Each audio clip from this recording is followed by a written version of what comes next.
Attorney Chris Stewart, along with my associate Alex Perlich out of Atlanta, Georgia.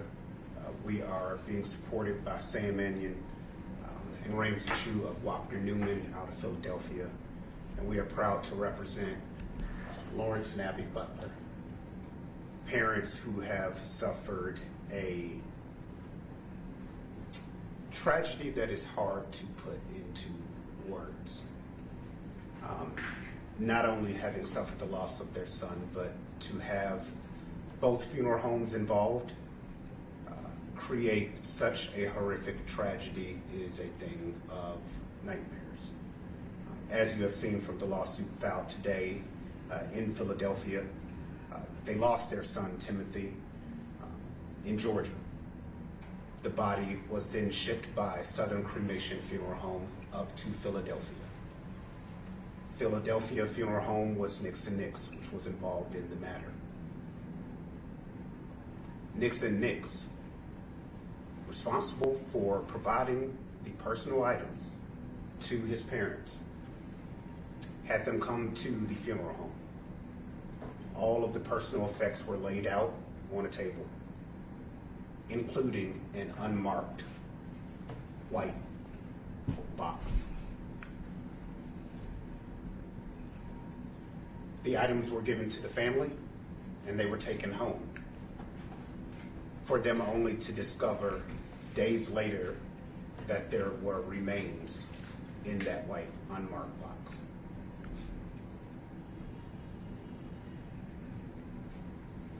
How devastating of a mistake that was made by both funeral homes. Not only making a family suffer once, but suffer twice, unknowingly having their son's human remains in their car and at their house. There's no excuse. There is zero excuse for this type of error to happen. For the Georgia Funeral Home, Southern Cremation, to ship unmarked biohazardous material.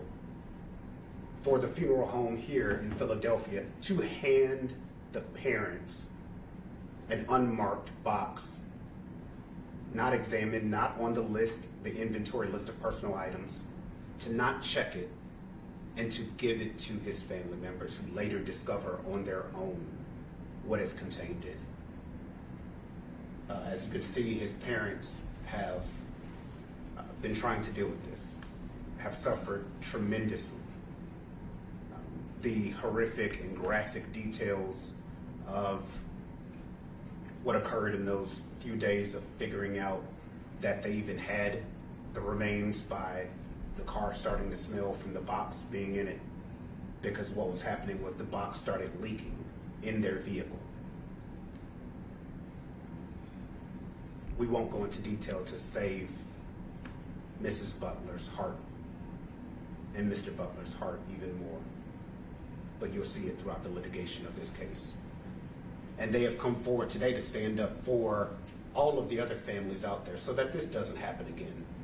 The bravery that they've shown is beyond proud, because as they've told us earlier, they do not want this to happen to any other family. This should not happen to any other family. This is a thing of a movie nightmare scene. And by filing this lawsuit today against both of these funeral homes, hopefully we can prevent this tragedy from ever happening again to a family. Briefly, Mr. Butler will have some words.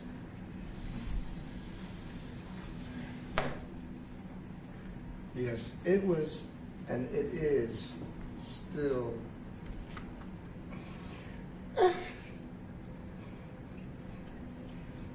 in my heart that I got in my car and I smelled death. I just don't.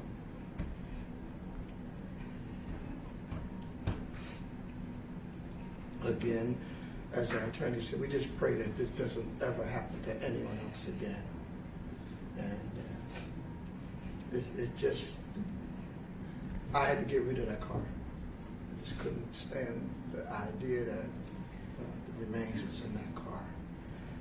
And that's basically how I'm feeling as we speak today, even though it happened a little while ago. It's just difficult to handle. What's even more horrific is they have not received a single apology to this day from any funeral home. No explanation. To this day, they don't know if their son's remains that were in the box were buried with the body. They have no earthly idea what happened.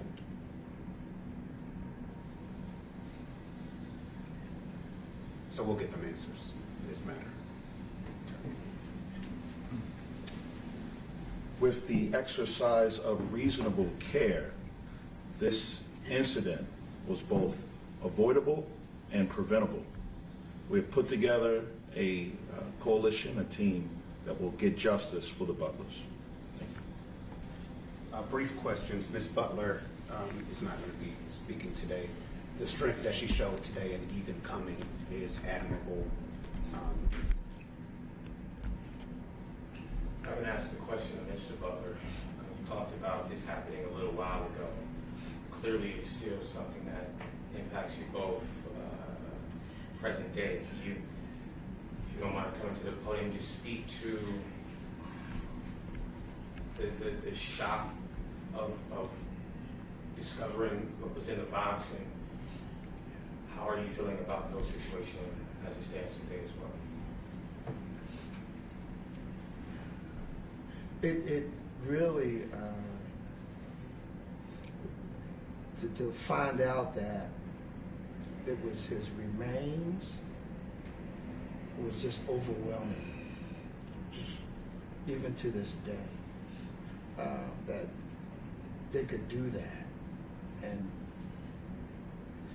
you rely on their professionalism to avoid this kind of situation, and that we would have to go through that. Tim was the baby boy, and was a good young man, and this was just double up on the fact that we lost him to this day.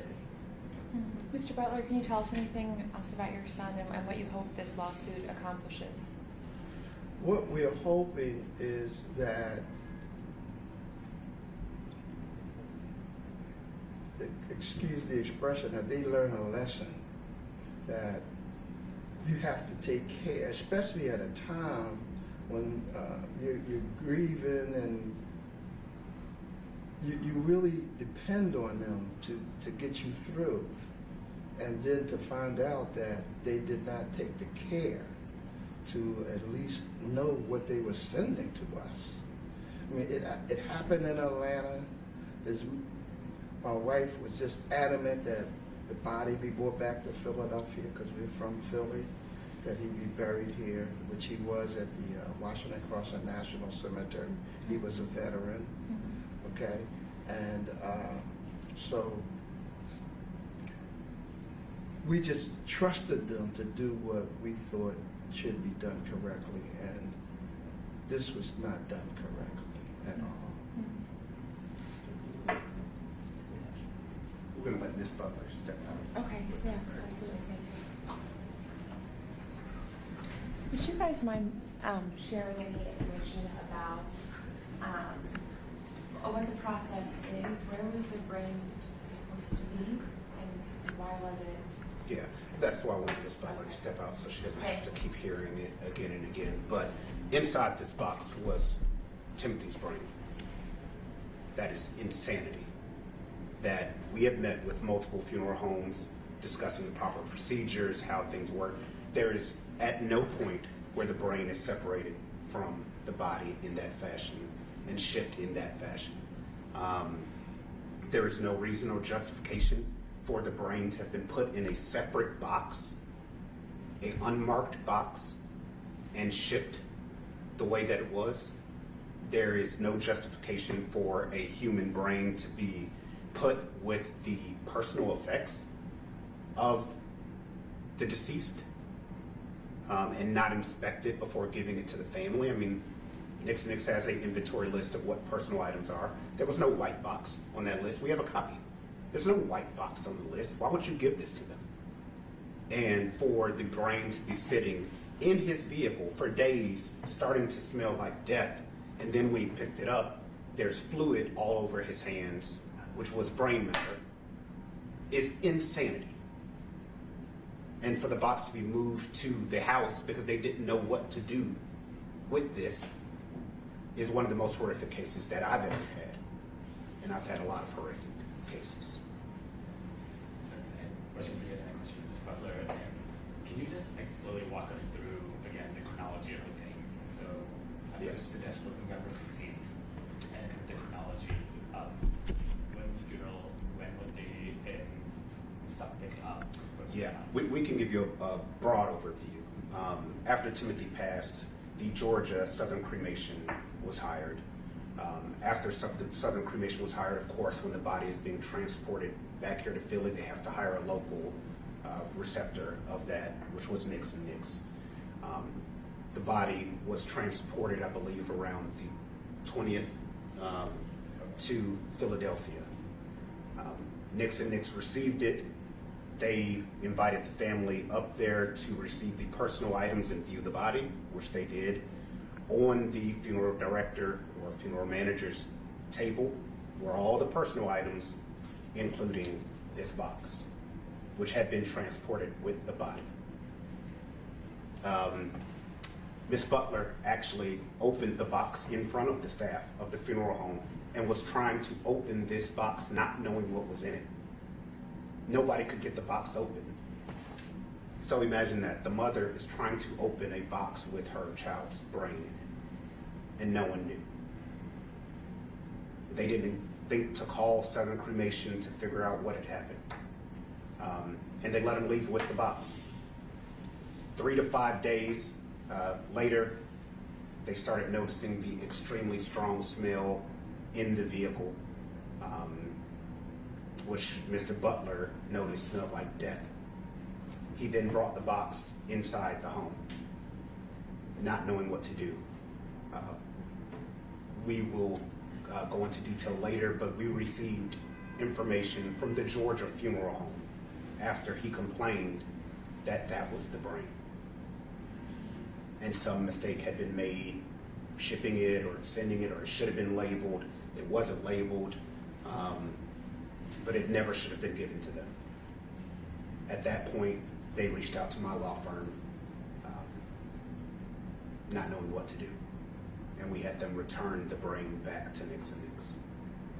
Nix and Nix told me that there was an investigation done by the state board. Have you guys been able to obtain a copy of that investigation report? We do not have any information. We were informed that there was a potential investigation, but we have no further information on it. Do you know if Nix and Nix knowingly, or say knew that the brain was in that box, or did they never open it when they received it from the Georgia funeral home? We don't know what they did inspection-wise. All we know is that this never should have been given to the Butlers. But thank y'all. Thank you. Yeah, that's Mr. Can you, Butler, question.